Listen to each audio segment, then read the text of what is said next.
பெண்களின் கனவுகளுக்கு காலாவதி இல்லை. திருமணத்திற்கு பின்னரும் அசாத்திய சாதனைகளை படைத்து வருகின்றனர் பெண்கள்.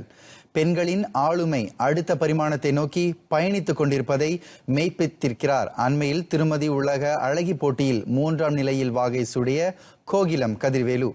அவரின் அந்த சாதனை மலேசிய வரலாற்றில் ஒரு மைல்கல். கோகிலம் கதிர்வேலுவுடனான நேர்காணலுடன் இன்றைய நமது சிறப்பு கண்ணோட்டம். பெண்களின் திறமைகளையும் தனித்திறன்களையும் முடக்கும் வளையமாக திருமணம் அமைந்துவிடக்கூடாது. மாறாக ஒரு பெண்ணுக்குள் இருக்கும் திறமைகளை மீட்டெடுக்க கணவன் உட்பட குடும்ப உறுப்பினர்கள் அனைவரும் பக்கபலமாக நிற்க வேண்டும் என வலியுறுத்துகிறார் கோகிலம் கதிர்வேலு. பெண்கள் கல்யாணம் பண்ண பிறகு அவங்க கண்டிப்பா அவங்க ஃபேமிலி ஒரு அண்டர்ஸ்டாண்டிங்கா இருக்கணும். கல்யாணம் பண்ண பிறகு போற குடும்பம் கொஞ்சம் அண்டர்ஸ்டாண்டிங்கா இருந்தா கண்டிப்பா அவங்களோட முன்னேற்றத்துக்கு ரொம்ப உதவியா இருப்பாங்க. ஏன்னா பெண்கள் வேலைக்கு போகணும், வீட்டு பார்க்கணும், பிள்ளைங்களை பார்க்கணும், இதெல்லாம் அவங்களோட சப்போர்ட் ஆதரவு இல்லாம அவங்க கண்டிப்பா செய்யறதுக்கு கொஞ்சம் கஷ்டம். நான் ஒரு பெரிய ஃபேமிலியில இருக்கேன், ஒரு கூட்டு குடும்பத்துல இருக்கிறதுனால என்னோட மதர் இன்லா எனக்கு ரொம்ப ஆதரவா இருந்தாங்க. திருமணத்திற்கு பின்னர் சொந்த கனவுகளுக்கு இடம் இல்லை எனும் எண்ணத்தை பெண்கள் தகர்த்தெறிய வேண்டும். பெண் முன்னேற்றத்திற்கு உந்துதல் அளிக்கும் இலக்குடன் ஏராளமான சமூக அமைப்புகள் செயல்பட்டு வருகின்றன. தங்களின் ஆற்றலையும் திறன்களையும் வளப்படுத்திக் கொள்வதற்கான களமாக பெண்கள் இத்தகைய அமைப்புகளை பயன்படுத்திக் கொள்ளலாம் என அறிவுறுத்தினார் கோகிலம் கதிர்வேலு. இப்ப உள்ள டைம் பார்த்தா ரொம்ப என்ஜிஓஸ் இருக்கு, ரொம்ப சேரிட்டி ஈவெண்ட்ஸ் இருக்கு,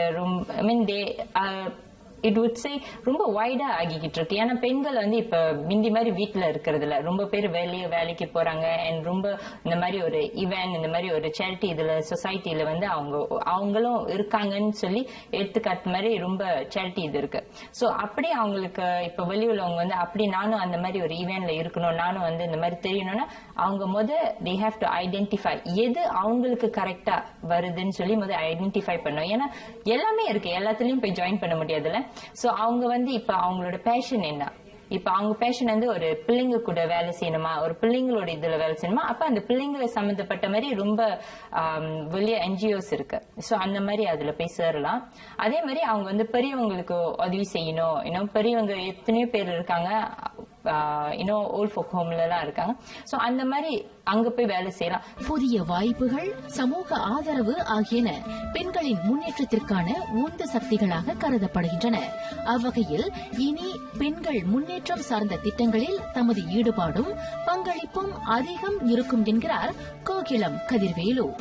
நான் க்ளோஸ்ல எனக்கு பிள்ளைங்கன்னா ரொம்ப ஆசை. பிள்ளைங்க கூட வேலை செய்யணும். அண்ட் பெண்கள் அபியூஸ் பண்றாங்களே, அந்த பெண்கள் அபியூஸ் பண்றது, பிள்ளைங்களை அபியூஸ் பண்றது, இந்த மாதிரி பிள்ளைங்களை விட்டுட்டு போறது, இந்த ஒரு குரூப்ல நான் வேலை செய்யணும்னு சொல்லி எனக்கு முந்திலேருந்து ஒரு ஆசை. ஏன்னா இதெல்லாம் கொஞ்சம் தைரியமா இருக்கணும். ஏன்னா இது ஈஸியான ஒரு துறை இல்லை. ஏன்னா மென்டலியும் நம்ம ஸ்ட்ராங்கா இருக்கணும்ல. சோ இவங்களுக்கு ஒரு ஆதரவலா இருக்கணும். இவங்களுக்கு நான் பக்கத்துல இருந்து அவங்ககிட்ட சொல்லணும், கவலைப்படாதீங்க, உங்களாலேயும் சாதிக்க முடியும், நம்பிக்கையோடய இருங்கன்னு சொல்லணும்னு சொல்லி எனக்கு அது ரொம்ப ஆசை. 35 ஆண்டுகளில் மலேசிய பெண் ஒருவர் திருமதி உலக அழகி போட்டியில் 3வது இடத்தை பெற்றிருப்பது பெரும் சாதனையாக கருதப்படுகிறது. இதுபோன்ற வரலாற்று பட்டியலில் இந்திய பெண்களின் பெயரும் சாதனையும் தொடர்ந்து இடம்பெற வேண்டும். திருமணத்திற்கு பின்னரும் பெண்ணால் சாதிக்க முடியும் என்பதை நிரூபித்து காட்டியுள்ள கோகிலம் கதிர்வேலுவின் வெற்றி பயணம் சாதிக்க துடிக்கும் பெண்களுக்கு உந்துதலாக அமையட்டும்.